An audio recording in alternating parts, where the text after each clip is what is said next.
La función de distribución se define a partir de la variable aleatoria y contempla la suma de todas las probabilidades de los valores menores que cierto valor de la variable, ¿cierto? Eh, es una acumulación de probabilidades hasta el valor que queramos calcular, ¿ya? El dominio son todos los números reales, ¿ya?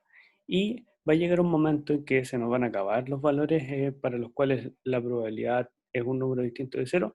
Por lo tanto, de ahí en adelante van a ser probabilidades igual a cero, ¿ya? Que no van a afectar los cálculos porque esto va a ir acumulando las probabilidades.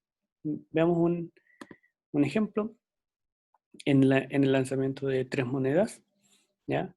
La variable aleatoria que cuenta la cantidad de caras que se obtienen. Ya saben, podemos obtener 0, 1, 2 o 3 caras, ¿ya? Y podemos calcular la probabilidad de que salga 0 cara, 1, 2 o 3 caras.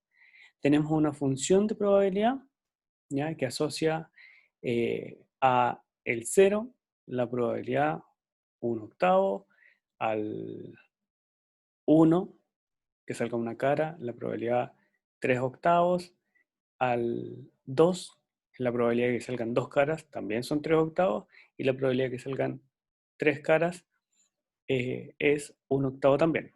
La función de distribución va a estar dada por que f de 0, f mayúscula, ¿sí? Es la probabilidad acumulada para los valores menores o iguales que 0. ¿Ya? Hasta aquí solamente tenemos el 0, por lo tanto es la probabilidad de que salga 0 caras, que es un octavo. F1 significa la probabilidad acumulada para los valores menores o iguales que 1, es decir, para 0 y para 1. Esto significa la probabilidad de que me salgan 0 caras o que me salga una cara, ¿ya? Esto es un octavo más 3 octavos, es decir, un medio. La probabilidad acumulada hasta el 2 es 0, 1 o 2, y hasta el 3 es todos los valores posibles, y esa me da 1 como suma. Recuerda que aquí voy a tener una de las propiedades de la función de probabilidad es que la suma de todos los valores es igual a 1. En este caso se alcanza aquí, en f de 3. Si pensamos en un f de 4, al valor anterior tendremos que sumarle la probabilidad de que x sea igual a 4, que es 0. Por lo tanto, no va a afectar en este resultado. No va a ser más grande que 1. ¿Sí? Aquí, nuevamente, ponemos pausa y resolvemos un ejercicio. Dice, escribir el espacio muestral asociado a lanzar 4 monedas.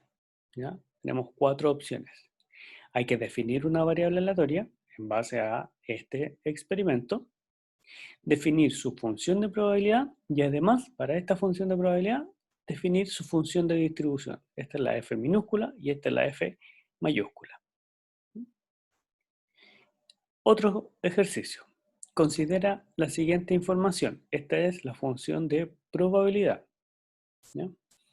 Para este problema, definir cuál sería la función de distribución. Definirla significa decir cuánto vale f de 1, cuánto vale f de 2, cuánto vale f de 3 y cuánto vale f de 4. Observe que aquí hay un k, y para que esto sea función de probabilidad debe ocurrir algo, ¿ya? Que le va a permitir obtener el valor de este k. ¿Qué es ese algo? Bueno, hay que recordar cuáles son las propiedades de esta función de probabilidad.